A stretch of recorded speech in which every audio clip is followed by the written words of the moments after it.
ಮಾತಾ trust ವತಿಯಿಂದ ಇವತ್ತು ಸ್ನೇಹಿತರ ದಿನಾಚರಣೆ ಆಚರಿಸಿದ್ರಿಂದ ಎಲ್ಲರೂ ಬಂದು ಇಷ್ಟು ಖುಷಿಯಾಗಿ ನಮ್ಮ ಜೊತೆ ಸಾಥ್ ಕೊಟ್ಟಿದ್ದಕ್ಕೆ ಎಲ್ರಿಗೂ ವಂದನೆಗಳನ್ನು ಸಲ್ಲಿಸುತ್ತಾ, ಇನ್ನು ಮುಂದೆ ಯಾವುದೇ ಕೆಲಸ ಇದ್ರು ನೋಡ್ಲಿಕ್ಕೆ ಎಷ್ಟು ಖುಷಿ ಆಗುತ್ತೆ. ಕಷ್ಟ ಇರ್ಬೋದು, ಸುಖ ಇರ್ಬೋದು, ಎಲ್ಲ ಮರೆತು ಇವತ್ತಿನ ದಿವಸ ನಿಮಗೆ ಸೇರಿದ್ದೀರಾ ಅಂತಂದ್ರೆ ಅದು ನನ್ನ ಸೌಭಾಗ್ಯ ಅಂತ ತಿಳ್ಕೊಳ್ತೀನಿ ನಾನು. ಇನ್ನು ಮುಂದೆ ಕೂಡ ಇದೇ ರೀತಿ ಖುಷಿಯಾಗಿರೋಣ. ಇದರಿಂದ ಯಾರು ಪಡ್ಕೊಳ್ಳೋದು ಏನೂ ಇಲ್ಲ. ಖುಷಿನ ಹಂಚ್ಕೊಳ್ತೀವಿ, ಖುಷಿನ ಪಡ್ಕೊಳ್ತೀವಿ. ಮನುಷ್ಯನಿಗೆ ಆರೋಗ್ಯವಾಗಿರ್ಬೇಕಂದ್ರೆ ಮೇಯ್ನು ನಗುವಿಂದನೇ ನೂರಾರು ಕಾಯಿಲೆಗಳು ಹೋಗ್ಬಿಡುತ್ತೆ. ಆ ನಗುನ ನಮ್ಮ ಜೀವನದಲ್ಲಿ ಯಾವಾಗಲೂ ಅಳವಡಿಸ್ಕೊಳ್ಳೋಣ ಅಂತ ಕೇಳ್ಕೊಳ್ತಾ, ಇನ್ನೊಂದು ವಿಷಯ, ಇವಾಗ ಅಲ್ಲತ್ತಮ್ಮ, ನೀವು ದಾರಿ ಹೋಗ್ತಾ ಇರ್ಬೇಕಾದ್ರೆ ಏನೋ ಒಂದು ವಸ್ತು ಶೈನಿಂಗ್ ಆಗಿರೋದು ನಿಮ್ಗೆ ಕಣ್ಣಿಗೆ ಕಾಣುತ್ತೆ. ಅದು ತಗೊಂಡೋಗಿ ಏನ್ ಮಾಡ್ತೀರಾ ನೀವು? ಶೈನಿಂಗ್ ಆಗಿರೋ ವಸ್ತು ತಗೊಳ್ತೀನಿ. ತಗೊಂಡ್ಬಿಟ್ಟು ಅದೇನು ಅಂತ ಫಸ್ಟ್ ಪ್ರಾಪರ್ ಆಗಿ ನೋಡ್ತೀನಿ. ಸೊ ಏನ್ ಬಿದ್ದಿದೆ ಅಂತ ನೋಡಿದಾಗ ಅದು ಬೇರೆ ಬಿದ್ದಿದ್ರೆ ಮಿಸ್ ಹಾಕೋದು, ಯೂಸ್ ಹಾಕೋದೇನು ಅಂತ ಒಂದು 4 ಕಡೆ ವಿಚಾರಿಸೋದು ಹೋಗ್ಬೋದು. 4 ಕಡೆ ಎಲ್ಲಿ ಹೋಗ್ತೀರಾ? ಗುಜರಿಯಲ್ಲಿ ಕೊಡ್ತೀರಾ ನೀವು ಆಚಾರ್ಯ ಅಂಗಡಿಗಳಿಗೆ? ಯಾಕಂದ್ರೆ ಅದು ಗೋಲ್ಡನ್ ಇರುತ್ತೆ ಅನ್ನೋ ಫೀಲಿಂಗ್ ಅಲ್ಲಿ ಏನಾದ್ರೂ ಇರ್ಬೋದು. ಗೋಲ್ಡನ್ ಲೈಫ್ ತರ ನಮ್ಮ ಗೋಲ್ಡನ್ ಲೈಫ್ ಹೇಗಿರುತ್ತೋ ಅದೇ ರೀತಿ ಇರ್ಬೋದೇನೋ ಅನ್ನೋದಕ್ಕೋಸ್ಕರ ಒಂದು 4 ಕಡೆ ಆಚಾರ್ಯದ ತಗೊಂಡು ಆಚಾರ್ಯ ತಗೊಂಡು ಹೋಗ್ತೀರಾ. ಬೇರೆ ಏನೋ ವೇಸ್ಟ್ ಸ್ಕ್ರಾಪ್ ಬಿದ್ದಿರುತ್ತೆ, ಅದೇನು ನೋಡ್ತಕ್ಕ ಗೊತ್ತಾಗುತ್ತೆ ಅದೇನೋ ಸ್ಕ್ರಾಪ್, ಯಾವುದೋ ಒಂದು ಕಬ್ಬಿಣದ ತುಂಡು ಅಂತ. ಅದನ್ನ ಏನ್ ಮಾಡ್ತೀರಾ? ಸಿಕ್ಕಿದ್ರೆ ಕೈಯಲ್ಲೂ ಮಾಡಲ್ಲ, ಅದನ್ನ ತಗೊಂಡು ನಾನೇನ್ ಮಾಡಿದೆ ಅಂತ ತೆಗೆದು ಮುರಕ್ಕೆ ಬಟ್ ಆ ಕಾಲು ಇಡಬಾರ್ದು. ಆ ರೀತಿ ಮುರಿಚರ್ಕಿನ ಸೈಡ್ ಮಿಸ್ ಆಗ್ತದೆ ಅಷ್ಟೇ. ಓಕೆ, ಇವಾಗ ಇದರಿಂದ ಏನ್ ಅರ್ಥ ಆಯ್ತು ಅಂತ ಅಂದ್ರೆ, ನನಗೂ ನೀವೆಲ್ಲರೂ ಒಂದೊಂದು ಮುತ್ತುಗಳು. ನಾನು ಕೂಡ ನಿಮ್ಮನ್ನ ಒಂದು ಗೋಲ್ಡನ್ ಪೀಸ್ಗೆ ಹೋಲಿಸ್ತೇನೆ. ನನಗೆ ಸಿಕ್ಕಿರೋ ನೀವು ಒಂದೊಂದು ಮುತ್ತುಗಳು.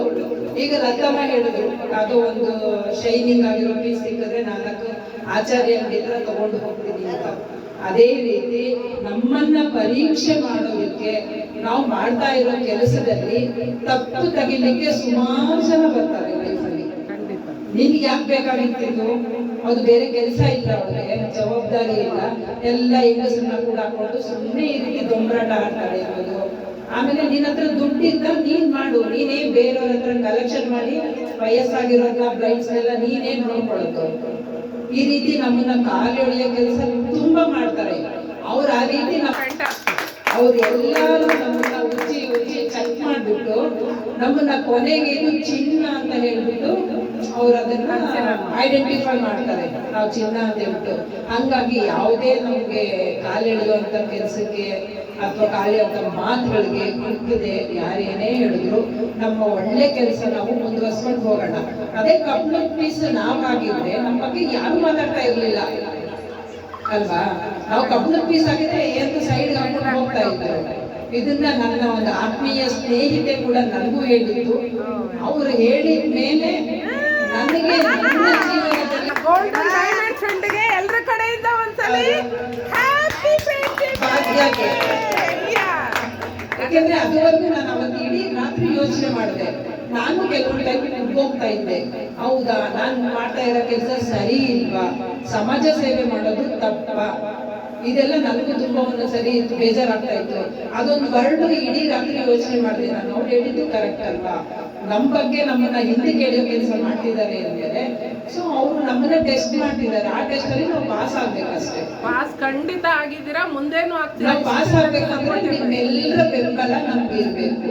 ಇದನ್ನ ಪ್ರೂವ್ ಮಾಡಿದೀವಲ್ಲ ಇಲ್ಲೇ, ಇದಕ್ಕಿಂತ ಈ ಬಗ್ಗೆ ನನಗೆ ತುಂಬಾ ಸಂತೋಷ ಇದೆ. ಇನ್ ಮುಂದೆ ಕೂಡ ನಮ್ದು ಯಾವುದೇ ಮಾತುಗಳು ಬರ್ಬೋದು, ಏನೋ ಒಂದು ಇರ್ಬೋದು, ಅಲ್ಲೇ ಕಟ್ ಮಾಡ್ತಾ ಮುಂದಕ್ಕೆ ಖುಷಿಯಾಗಿ ಮುಂದುವರಿಯೋಣ. ಯಾವುದನ್ನು ಕ್ಯಾರಿ ಮಾಡೋದು ಬೇಡ, ಮುಂದಕ್ಕೆ ಮುಂದುವರ್ಸ್ಕೊಂಡು ಹೋಗೋದು ಬೇಡ.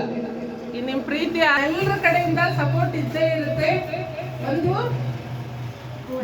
ಯಾವ ರೀತಿ ಸಪೋರ್ಟ್ ಮಾಡ್ತೀರಾ? ಎಲ್ಲಾ ತರ ಸಪೋರ್ಟ್ ಮಾಡಿ.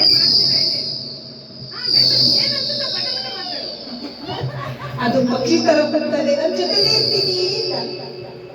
ಯಾವುದೇ ಹಕ್ಕಿ ಆದ್ರೂ ಸಹ ಅದನ್ನು 10 ಜನಕ್ಕೆ ಒಳ್ಳೇದ್ ಮಾಡ್ಲಿಕ್ಕೆ ಅದು ಆರುತ್ತೆ. ಆ ರೀತಿ ನೀನು ಆಗ್ತಿದ್ಯಾ ಅಂದ್ರೆ ನಿನ್ನನ್ನು ಯಾವ ಲೆವೆಲ್ಗೆ ಇಡ್ಬೇಕೋ ಗೊತ್ತಾಗ್ತಿಲ್ಲ. ಇಷ್ಟು ಜನದ ಹಕ್ಕಿಯ ಇಷ್ಟ ನಿಮ್ಮದೇ. So, ಇವತ್ತು ನೇತ್ರಮ್ಮ ಈ ಬಿಲ್ವವೃಕ್ಷ ವೃದ್ಧಾಶ್ರಮದ ಬಗ್ಗೆ ಇಷ್ಟೆಲ್ಲ ನಮ್ಗೆ ಮಾಹಿತಿ ಕೊಡ್ಬೇಕಾಗಿಲ್ಲ.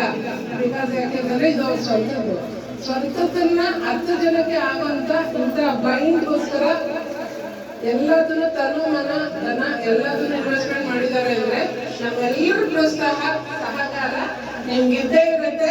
ಇದೇ ರೀತಿ ನಾವೆಲ್ಲರೂ ಬರೀ ಸ್ನೇಹಿತರ ದಿನಾಚರಣೆಗೆ ಅಂತಲ್ಲ, ಪ್ರತಿಯೊಂದು ಹಬ್ಬದಲ್ಲೇ ಆಗ್ಲಿ, ಪ್ರತಿಯೊಂದು ನಿಮ್ ಹೇಳಿಕೆಯಲ್ಲೇ ಆಗ್ಲಿ ಎಲ್ಲರೂ ಜೊತೆಗಿದ್ದೀವಿ. ಇದಕ್ಕೆ ಒಂದು ಕ್ಲಾಸ್.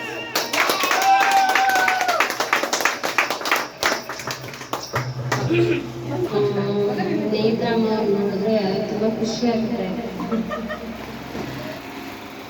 ಈ ತರ ಮನಸ್ಥಿತಿ ಇವಾಗ ಇರೋದು ತುಂಬಾ ಕಮ್ಮಿ. ಇದ್ರ ಬಗ್ಗೆ ಹೇಳಕ್ ನಾವೆಲ್ಲ ಚಿಕ್ಕವ್ರ. ಆಕ್ಚುಲಿ ನಾವೇನೂ ಮಾಡಿಲ್ಲ ನೇತ್ರಮ್ಮ ಆಗಿಲ್ಲ. ಇವ್ರು ಬ್ಲೈಂಡ್ ಹತ್ರ ರಮೇಶ್ ಮಾತಾಡಿ ತಗೊಳ್ಳಿಪ್ಪ. ಎಲ್ಲರಿಗೂ ನಮಸ್ಕಾರ.